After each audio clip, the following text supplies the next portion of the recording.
श्री स्वामी समर्थ.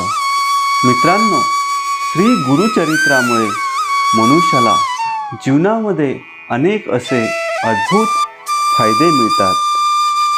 मनुष्याची सतत प्रगती होते, मनुष्याला मनोवांछित यश मिळते. तर आज आपण बघणार आहोत श्री गुरुचरित्राचा अध्याय 3. खाली कमेंटमध्ये श्री स्वामी समर्थ लिहून अध्यायाला सुरुवात करूया. श्री गणेशाय नमः. सिद्ध योग्यांच्या मुखातून गुरुमहिमा श्रवण केल्याने नामधारकांना अतिशय प्रसन्न वाटले. ते म्हणाले, सिद्ध मुनिराज, तुमचा जय जयकार असो. तुम्ही माझ्या मनातील संशयाचे निवारण केलेत. आज तुमच्यामुळेच मला सर्वस्वाचा लाभ झाला. मी परमतत्वाशी जोडला गेलो. तुम्ही मला उद्धाराचा मार्गच दाखवून दिलात. आता एकच कृपा करा. तुम्ही कुठे राहता, कुठे भोजन करता याविषयी काही सांगा. मी आपला दास होऊ इच्छितो. सिद्धांनी त्यांना प्रेमाने आलिंगन दिले व म्हणाले, ज्या ज्या स्थानी श्री गुरु राहत होते तिथे मी वास करतो. गुरु स्मरण हाच माझा आहार आहे. मग त्यांना श्री गुरुचरित्र ग्रंथ दाखवला व म्हणाले, या पुस्तकात श्री गुरूंचे अगाध महात्म्य सांगितले आहे. याचे पठण म्हणजे अमृतपान. ते मी नित्य सेवन करतो. याच्या श्रवणाने सांसारिक भोग, मोक्ष व परमार्थ अशी ज्याची इच्छा धरावी ते साध्य होते. ज्ञान प्राप्ती होते. सर्व प्रकारचे ऐश्वर्य व सुख प्राप्त होते. याचे भावभक्तीने सप्ताह पारायण केल्याने इच्छित कार्य पूर्ण होते. संततीहीनाला संतती होते. ग्रहपीडा, रोगपीडा, ब्रह्महत्यादी महापातकांचे निवारण होते. बंधनातून मुक्ती मिळते. आयुष्य, आरोग्य व समृद्धी लाभते. त्या बोलण्याचा नामधारकांवर मोठा प्रभाव पडला. ते म्हणाले, सिद्ध मुनी, तुमच्या रूपाने मला साक्षात्कारी गुरुच भेटले आहेत. कारण श्री गुरुचरित्र ऐकावे अशी माझी फार इच्छा होती. ते तुम्हीच मला ऐकवा अशी माझी विनंती आहे. सिद्ध योग्यांनी त्यांना अभयवचन दिले. त्यांना आपल्या समवेत स्वस्थानी म्हणजेच भीमा अमरजा नद्यांच्या संगमावर नेले. ते दोघे एका अश्वस्थाखाली बैसले. तिथे सिद्ध योगी नामधारकांना म्हणाले, वत्स, गुरूंचे दास्य कसे करावे याची तुम्हाला ओळखच पटली नव्हती. म्हणून तुम्हाला चिंता व कष्ट भोगावे लागले. गुरुमूर्तीची ओळख होण्यासाठी आपले आचरण शुद्ध हवे. अंतःकरणात त्यांच्याविषयी दृढ भक्ती हवी. ते ऐकताच नामधारकांनी त्यांच्या चरणी मस्तक ठेवले व म्हणाले, महाराज, तुमचे म्हणणे बरोबर आहे. अज्ञानाच्या अंधारात चाचत पडणाऱ्या मला श्री गुरूंची ओळख कशी पटणार? मी संसार सागरात बुडालो आहे. काम, क्रोधादी जलचरांनी वेढलो आहे. तुम्ही मला ज्ञान नौकेत बसवा आणि कृपेचा वारा घालून सुखरूप पैलतीरी न्या. त्या करुणा वचनांनी सिद्धांना दया आली. त्यांनी त्यांना आश्वासन दिले. म्हणाले, वत्स, चिंता करू नका. तुमचे संकट मी दूर करीन. ज्यांच्या मनात दृढ भाव नाही ते अविद्येच्या मायेने वेढून दुःख भोगतात. ते भोगताना गुरूंना दूषणे देतात. श्री गुरु आपल्याला काय देणार असा तुमच्याही मनात संशय आहे. म्हणूनच हे कष्ट व दैन्य आले. तो संशय समूळ काढून टाका. श्री गुरु म्हणजे कृपेचे सागर. ते तुमची कधीच उपेक्षा करणार नाहीत. ते महादानशूर आहेत. पाऊस तर सर्वत्र पडतो, पण पाणी सखल जागेतच साचते, उथळ जागेत साचत नाही. दृढ भक्ती ही सखोल जागेप्रमाणेच असते. जो भक्त जास्त पात्र असतो त्यावर श्री गुरूंची विशेष कृपादृष्टी असते. त्यांनी वरदहस्त ठेवतात. प्रपंचातही परमार्थ साध्य होतो. कल्पतरू व कामधेनू इच्छित पुरवतात, पण श्री गुरु कल्पनेच्या पलीकडचे देतात. म्हणून तुम्ही निसंदेह होऊन एकाग्रतेने गुरुभक्ती करा. आपले चित्त गुरुचरणी सिद्ध करा. नामधारकांनी त्यांना हात जोडून नमस्कार केला व म्हणाले, स्वामी, तुम्ही माझा संशय घालवलात, त्यामुळे मन निर्मळ झाले आहे. आता श्री गुरूंचे चरित्र ऐकवा.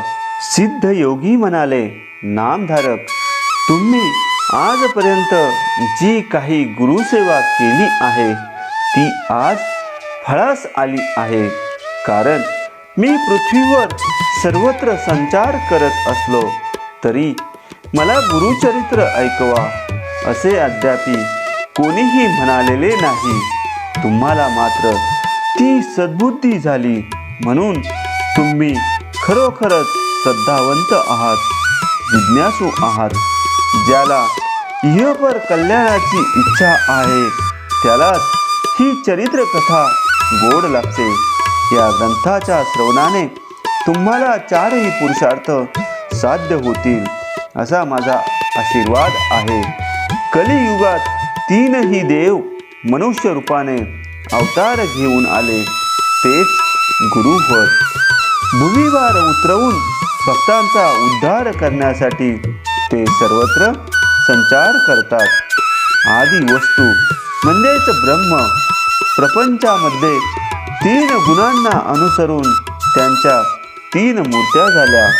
त्यामध्ये ब्रह्मा हे रजोगुणी, विष्णू हे सत्वगुणी, तर रुद्र हे तमोगुणी आहेत. आपल्या स्वभाव धर्माने पहिले सृष्टीची निर्माती करतात, दुसरे तिचे पोषण करतात व तिसरे तिचा संहार करतात. ते भिन्न वाटत असले तरी भिन्न नाहीत. सृष्टी चक्र अव्याहत चालवणे हेच त्यांचे प्रमुख कार्य आहे. कारण सृष्टीची उत्पत्ती, स्थिती, लय हीच सनातन परब्रह्मांची शाश्वत लीला आहे. असो, हे तीनही देव कारण परत्वे अवतार घेऊन पृथ्वीचा भारही उतरवतात. पुराणांमध्ये याविषयीचे अनेक दाखले आहेत. अंबरीश नावाचे एक ब्राह्मण होते. ते एकादशी व्रत करायचे. त्यांच्यासाठी भगवान विष्णूंना अवतार घ्यावे लागले. ती कथा अशी आहे. एकादशीचे व्रत करणारे अंबरीश सर्व काळ हरिचिंतनात मग्न असत. ते अतिथींची पूजा करायचे. त्यांची व्रतनिष्ठा सर्वश्रुत होती. एकादशी व्रत करणारे द्वादशीला भोजन करतात. त्यावेळी पारणे फेडण्याआधी कोणी अतिथी घरी आल्यास त्याला आधी भोजन देऊन मगच आपण जेवावे असे शास्त्र सांगते. असो, दुर्वासांनी त्यांची परीक्षा घेण्याचे ठरवले. त्यांचा व्रतभंग करण्याच्या उद्देशाने ते द्वादशीला मुद्दाम त्यांच्या घरी आले. त्या दिवशी द्वादशी तिथी घटकावरच होती. पारणे करायचे तर तेवढ्या अवधीत अन्न ग्रहण करणे क्रमप्राप्त होते. म्हणून दुर्वासांना पाहताच त्यांना मोठा प्रश्न पडला. ते नेमक्या वेळी आलेले होते, तरीही अंबरीशांनी त्यांचे स्वागत केले, त्यांची पूजा केली. जेवणापूर्वी दुर्वास ऋषी स्नान आणि देवता अर्चनादी नित्य अनुष्ठानासाठी नदीवर जाण्यास निघाले. त्यावेळी अंबरीशांनी आपली अडचण सांगून त्यांना लवकर येण्याची प्रार्थना केली, पण ते लवकर आलेच नाहीत. शेवटी व्रतभंग होऊ नये म्हणून त्यांनी नुसते तीर्थ घेऊन पारणे केले. त्यानंतर दुर्वासांसाठी उत्तम पक्वानांचे भोजन तयार करून ते त्यांची वाट पाहू लागले. काही वेळाने त्यांचे आगमन झाले. अंबरीशांकडे पाहून ते म्हणाले, तुम्ही अतिथीशिवाय भोजन केलेत, या प्रमादाबद्दल मी तुम्हाला शापच देतो. ते ऐकून ते घाबरले. काकुळतीने श्रीहरींचा धावा करू लागले. तोच संतप्त दुर्वासांच्या मुखातून शापवाणी निघाली, माझ्या आधी भोजन करून तुम्ही माझा जो अपमान केला आहे त्याबद्दल तुम्हाला सर्व योनीत जन्म घ्यावे लागतील. ते ऐकून अंबरीशांच्या डोळ्यात पाणी आले. तेव्हा निज भक्तांचा कैवार घेण्यासाठी भगवान विष्णू तिथे प्रगट झाले. ते दुर्वासांना म्हणाले, ऋषीवर्य, तुम्ही अंबरीशांना शाप दिलेला असलात तरी मी त्यांचे रक्षण करणार आहे. त्यांचा शाप मी भोगीन. दुर्वास हे ईश्वराचा अवतार, महाज्ञानी, क्रोधाने उपकार करणारे. भूलोकी युगानुयुगे तपश्चर्या केली तरी हरिचरण दिसत नाहीत, पण या शापाच्या निमित्ताने हे लक्ष्मी सहित अवतार घेतील आणि दुर्जनांना शासन करून भक्तांचा उद्धार करतील. असा विचार करून ते भगवंतांना म्हणाले, श्रीहरी, तुम्ही विश्वात्मा आहात. परोपकारासाठी शाप भोगताना तुम्ही विविध स्थानी आणि विविध योनीत 10 अवतार घ्या. त्याप्रमाणे श्री विष्णूंनी मत्स्य, कूर्म, वराह, नरसिंह, वामन, परशुराम, राम, कृष्ण व बुद्ध असे 9 अवतार घेतले. पुढे कल्की नावाने 10वा अवतार होणार आहे. श्रीमद्भागवत महापुराणात या संदर्भात विस्तृत वर्णन आहे. कारण परत्वे देवांचे जे अवतार होतात ते कधी प्रगट तर कधी गुप्त स्वरूपाचे असतात. ते ज्ञानी लोकांना बरोबर ओळखता येतात. असो, आता मी तुम्हाला दत्तावताराची कथा सांगणार आहे. ती मोठी गमतीशीर आहे. अनुसया या अत्री ऋषींच्या पत्नी ब्रह्मा, विष्णू व महेश हे 3ही देव कपट वेशाने त्यांची परीक्षा घेण्यासाठी आले आणि त्यांचेच पुत्र झाले. ते ऐकून नामधारकांना मोठे नवल वाटले. ते म्हणाले, सिद्ध मुनी, हे अत्री ऋषी कोण? ते कोणाचे पुत्र देव वेषांतर करून का आले हे जाणून घेण्याची मला उत्कंठा लागली आहे. तरी कृपा करून ती कथा सविस्तर सांगा. अशा प्रकारे श्री गुरुचरित्राचा अध्याय 3 संपूर्ण झालेला आहे.